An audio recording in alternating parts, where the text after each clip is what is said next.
जंगियों के वतन शाम में पिछले 13 सालों से चलने वाली जंग, जिसमें तकरीबन 6 लाख लोग अब तक शहीद हो चुके हैं। क्या ये जंग अब ख़त्म हो गई है? बशारुल असद का तख्ता कैसे उल्टा गया और अब शाम पर कौन हुकूमत करेगा? किस किस मुल्क ने अपने मफाद के लिए शाम में किस किस ग्रोह की हिमायत की और शाम में ये जंग कैसे शुरू हुई और गज़ा और दीगर अरब ममालिक पर इसके क्या असरात होंगे, सब कुछ आज की इस वीडियो में बताया जाएगा। तो अब बगैर देर किए वीडियो का आगाज़ करते हैं।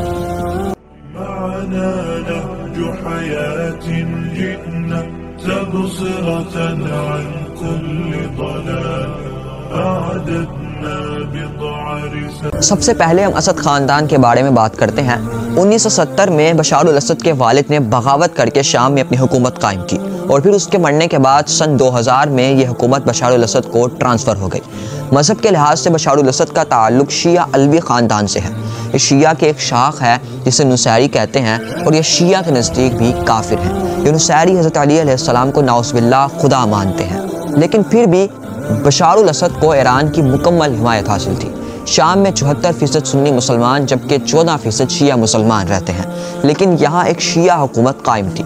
ये 2011 की बात है जब अरब ममालिक में डिक्टेटर्स के ख़िलाफ़ बगावत का रुझान बढ़ गया और अवाम ने कई डिक्टेटर्स का तख्ता उलट दिया। बिल्कुल इसी तरह शाम में भी कई तहरीकें चलीं और उन तहरीकों का मकसद बशारुल असद से निजात था।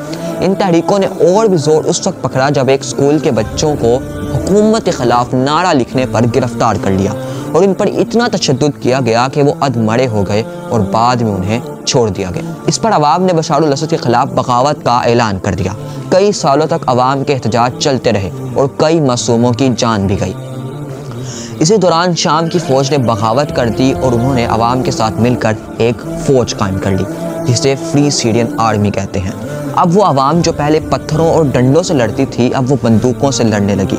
दूसरी तरफ एक और मुसल्लह जमात हयातुत तहरीर अल शाम भी इस जंग में सामने आ गई। इस वक्त शाम यानी सीरिया मैदान जंग बन चुका था। एक तरफ से बशारुल असद, दूसरी तरफ कुर्द जंगजू, तीसरी तरफ फ्री सीरियन आर्मी और चौथी तरफ हयातुत तहरीर अल शाम, ये सब ग्रोह जंग कर रहे थे।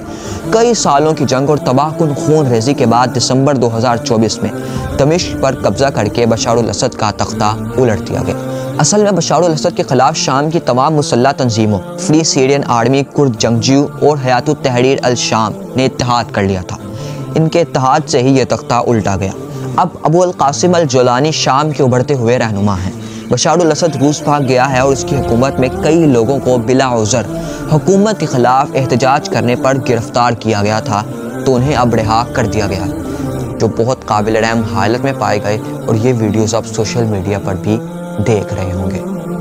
इस पूरी जंग में अमेरिका, इसराइल और अरब ममालिक की हिमायत बागी ग्रोहों के साथ थी, जबकि रूस, चीन, यूक्रेन, ईरान की हिमायत बशारुल असद के साथ थी। ये वो दूसरा मौका है जहाँ इसराइल और अमेरिका की हिमायत किसी ख़ास और दुरुस्त तंजीम के साथ है। इससे पहले अफ़गानिस्तान का मामला भी यानी तालिबान के पीछे भी अमेरिका की सपोर्ट ही थी, लेकिन ये भी उनके मफाद की खातिर ही है। मुसलमान फ़िरक़ों की तकसीम की वजह से एक दूसरे से लड़ रहे हैं, लेकिन अब देखना यह है कि शाम में किस तरह हुकूमत कायम होती है, क्योंकि शाम का हाल बिल्कुल अफ़गानिस्तान की तरह हुआ है। अब यहाँ इस्लामी हुकूमत कायम होगी।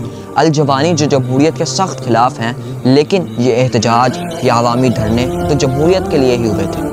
अल जवानी यहाँ शरीयत नाफिज करना चाहते हैं, वो औरतों के पर्दे की बात करते हैं, यानी अफ़गानिस्तान जैसे हिकामात नाफिज करना चाहते हैं। यहाँ एक इजाफी मालूमात के बाबा वांगा, जो कि एक मशहूर नजूमी औरत थी, उसकी पेशन गोई के मुताबिक शाम की तबाही के बाद मशरिक़ और मगरिब में एक अजीम जंग होगी और कई बार पहले भी इसकी कई पेशन गोइयाँ सच साबित हो गई।